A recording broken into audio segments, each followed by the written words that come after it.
$12.5 లక్షల మంది విద్యార్థులు ఈరోజు రాష్ట్రంలో ఉపకార వేతనాల కోసం వెయిట్ చేస్తున్నారు. విద్యా సంవత్సరం మీరు ఉదాహరణకు తెలంగాణలో ప్రజాపాలన కాదు, ఇది ప్రజల మీద ప్రతీకార పాలన నడుస్తూ ఉన్నది. విద్యార్థుల మీద ప్రతీకార పాలన నడుస్తూ ఉన్నది. అదేవిధంగా నిరుద్యోగుల మీద కూడా ప్రతీకార పాలన నడుస్తూ ఉన్నది. తెలంగాణలో ఉన్నత విద్యలో 12.5 లక్షల మంది విద్యార్థులు చదువుతున్నారు.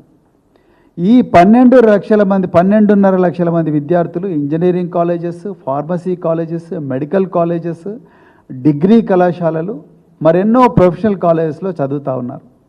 ఈ 12 లక్షల మంది విద్యార్థులకు సాలీన 2,400 కోట్ల ఫీ రీయింబర్స్మెంట్ ఇవ్వాలి. ఇప్పటి వరకు ఈ ఉన్నత విద్యాలయాలకు ప్రభుత్వం చెల్లించాల్సిన పెండింగ్ బకాయిలు 5,900 కోట్లు. ఈ 5,900 కోట్లు కేవలం ఈ 2023-24 విద్యా సంవత్సరం వరకే. మరి 2024-25 కూడా కలిపితే దాదాపుగా 8,350 కోట్లు విద్యార్థులకు ఇవ్వాల్సి ఉంటుంది. మరి రేవంత్ రెడ్డి గారు, మీ చేతిలోనే విద్యాశాఖ ఉంది, ఎప్పుడన్నా మీరు దీని మీద రివ్యూ చేసినరా? ఈ విద్యాలయాల్లో చదువుతున్న విద్యార్థులు, మరి ముఖ్యంగా private engineering colleges, private medical కాలేజీలో చదువుతున్న విద్యార్థులు మరింత ఉన్నత విద్యకు పోవాలంటే, పీజీ కాలేజెస్ కానీ పిహెచ్డికి పోవాలంటే, వేరే రాష్ట్రాలకు పోయి చదువుకోవాలంటే వాళ్లకు ఈ డిగ్రీ కళాశాలల్లో, ఇంజనీరింగ్ కళాశాలలో సర్టిఫికేట్లు ఇస్తలేరు. ఎందుకంటే మీ ఫీ రీయింబర్స్మెంట్ బకాయిలు మా దగ్గర లేవు, అందుకొరకు మేము ఇవ్వడం లేదని అంటున్నారు. చాలామంది విద్యార్థులు బాధపడుతున్నారు. మరి వాళ్ళ పరిస్థితి ఎవరు చూడాలి? వాళ్ళు పోయి ఎవరికి చెప్పుకోవాలి? ఎస్సీ శాఖ మంత్రి లేడు, ఎస్టీ శాఖ మంత్రి లేడు, మైనారిటీ శాఖ మంత్రి లేడు, విద్యాశాఖ మంత్రి లేడు. మరి ఎవరికి పోయి చెప్పుకోవాలి?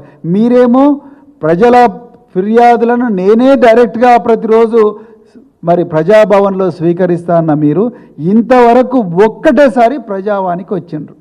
ప్రజావాణిలో ఒక ఆఫీసర్ను కూర్చోబెట్టిండ్రు. ప్రతిరోజు కూడా టర్న్ బై టర్న్ ఒక డిపార్ట్మెంట్ నుంచి ఒక చిన్న క్లర్కో లేకపోతే సీనియర్ అసిస్టెంట్ వస్తూ ఉన్నాడు. ఇంకా అక్కడ ఎవరు కూడా లేరు. అక్కడికి వచ్చిన వాళ్ళు ఎవరు కూడా వాళ్ళ సమస్యలు పరిష్కారం కావడం లేదు. మరి విద్యార్థులు వాళ్ళ బాధలు ఎవరికి చెప్పుకోవాలి?